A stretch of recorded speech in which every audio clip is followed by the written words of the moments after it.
দর্শক, আমি মোহাম্মদ আজিজুর বিশ্বাস, আর আমি আজকে শোনাতে যাচ্ছি আপনাদেরকে একটি প্রেমের গল্প। প্রেম ভালোবাসা মানে না কোনো বাধা, মানে না কোনো ভেদাভেদ। একই কারণ ধরে আর সাবেক প্রেমিকার জন্য জীবন দিতে হলো লোহাগড়া উপজেলার শালনগর ইউনিয়নের নওখোলা গ্রামের বেসরকারি বিশ্ববিদ্যালয়ের শিক্ষার্থী তাসকির আহমেদকে।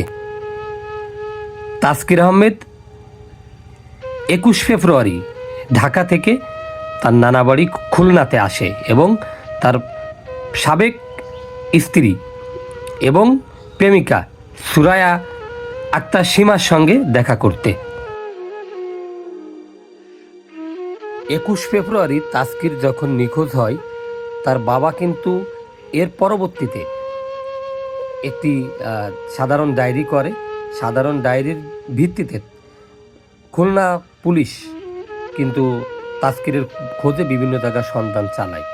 তাসকির কিন্তু ঢাকা থেকে তার নানা বাড়ি খুলনাতে এসেছিলেন এবং তাসকিরের পরিবার বিষয়টি অনেকটা জানেন বলে ওই মেয়ের সাথে সম্পর্কের ঘটনা সেটাও কিন্তু উঠে এসেছে। 3 দিন যখন তাসকিরকে খোঁজাখুঁজি করে না পাওয়া যায়, এর পরবর্তীতে তাসকিরের বাবা পুনরায় একটি অপহরণ মামলা দায়ের করে খুলনাতে। তারই সূত্র ধরে পুলিশ বিভিন্ন কৌশল অবলম্বন করে শনাক্ত করতে সক্ষম হয় যে তার পূর্বের যে প্রেমিকা রয়েছেন সুরায়া আক্তার সীমার সঙ্গে তার ফোনে চ্যাটিং হয়েছে, কথাবার্তা হয়েছে। সেই সূত্র ধরে কিন্তু সুমায়া আক্তার সীমা এবং তার অপর 2 সহযোগীকে গ্রেপ্তার করেছে পুলিশ, এবং সীমা আক্তার সুরায়ার স্বামী বর্তমান যিনি রয়েছেন সে কিন্তু পলাতক রয়েছেন, তাকে ধরার চেষ্টা করছে খুলনা পুলিশ। খান জাহান আলী থানার গিলাতলা বালুরঘাট এলাকা ভৈরব নদী থেকে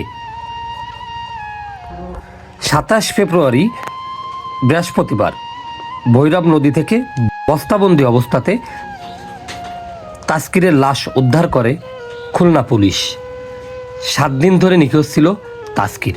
তাসকিরের পরিবার সূত্রে জানা গেছে খুলনা এলাকার একটি মেয়ের সাথে প্রেমের সম্পর্ক ছিল তার স্বামী বিদেশে থাকতো।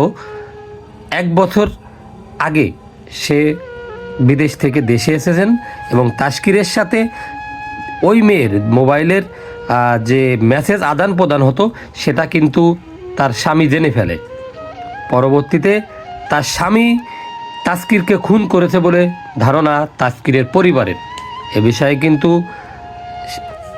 খান জাহান আলী থানা পুলিশের ভারপ্রাপ্ত কর্মকর্তা ওসি রকিব তিনিও কিন্তু একটি ব্রিফিং দিয়েছেন মিডিয়ার সামনে।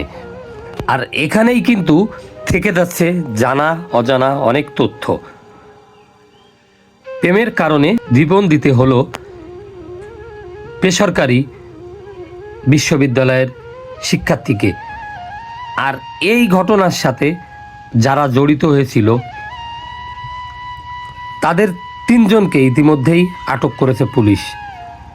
সুরায়া আক্তার সীমার সঙ্গে আরও 2 জন, এবং সুরায়া আক্তার সীমার যে স্বামী সে কিন্তু পলাতক রয়েছে।